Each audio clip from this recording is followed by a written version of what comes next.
जय श्रीमन नारायण। कैसे हैं आप। एक महाभारत का युद्ध का बहुत ही सुंदर प्रसंग है। महाभारत युद्ध संपन्न होने के बाद जब श्री कृष्ण और अर्जुन श्री द्वारिका धाम की ओर प्रस्थान करते हैं, द्वारिका धाम आते हैं, उसके बाद अर्जुन और श्री कृष्ण नगर भ्रमण की ओर निकलते हैं। तो अर्जुन क्या देखते हैं कि एक व्यक्ति भीख मांग रहा होता है। अर्जुन थोड़ा सा उनका मन खिन्न हो जाता है कि मेरे मित्र के राज में कोई भीख मांगे जी, मुझे गवारा नहीं। उस भिखारी को पास बुलाते हैं और कहते हैं भैया आप भीख क्यों मांग रहे हैं। तो वो व्यक्ति जो था वो कहता है कि घर की अपनी पूरी परेशानी और व्यथा बताता है। अर्जुन कहते हैं अच्छा कोई बात नहीं। वो अपना एक पोटली निकालते हैं, सिक्कों की पूरी पोटली उसको दे देते हैं। वो जो व्यक्ति था बड़े प्रसन्न से अपने घर की ओर जा रहा होता है कि सपने सजोता, इससे करेंगे वैसे करेंगे, बड़ा सा घर बनाएंगे, आदि आदि सब करते जाते हैं। लेकिन रास्ते में कुछ चोर आते हैं और उसका वो पूरा पोटली छीन के भाग जाते हैं। दूसरे दिन पुनः अर्जुन जब नगर भ्रमण की ओर निकलते हैं तो क्या देखते हैं कि वो व्यक्ति फिर भीख मांग रहा है।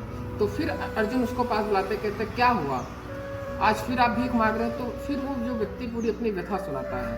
तो अर्जुन कहता है चलिए कोई बात नहीं। वो एक हीरे की मणि देते हैं। वो व्यक्ति लेता है और फिर बहुत मन में सपने सजोता है और अपने घर की ओर प्रस्थान करता है। लेकिन घर जाता है, जिस घड़े में उसने वो मणि छुपाई होती है, संयोग से उसकी पत्नी वही घड़ा लेके जाती है पानी भरने के लिए, और वो जो हीरे की मणि थी वो नदी में गिर जाती है और उसको एक मछली निगल लेती है।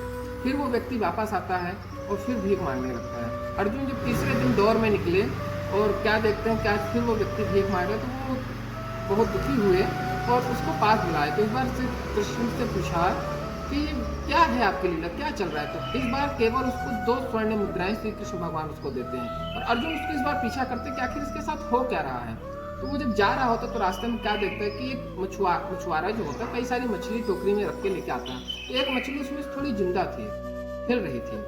तो वो जो 2 सिक्के उसके पास थे, वो कहते हैं 2 सिक्के का मैं क्या ही करूंगा। तो वो 2 सिक्के उस मछुआरे को दे के कहता है कि इस मछली को आप छोड़ दीजिए। तो वो मछुआरा कहता है ठीक है। तो मछली को लेके जैसे पानी में डालता है तो उसके मुख में जो वो हीरे की मणि थी वो निकल के बाहर आ जाती है। तो जो व्यक्ति जो बहुत प्रसन्न होता है और चिल्लाने लगता है जोर जोर से कि मुझे मिल गया, मिल गया, मुझे मिल गया।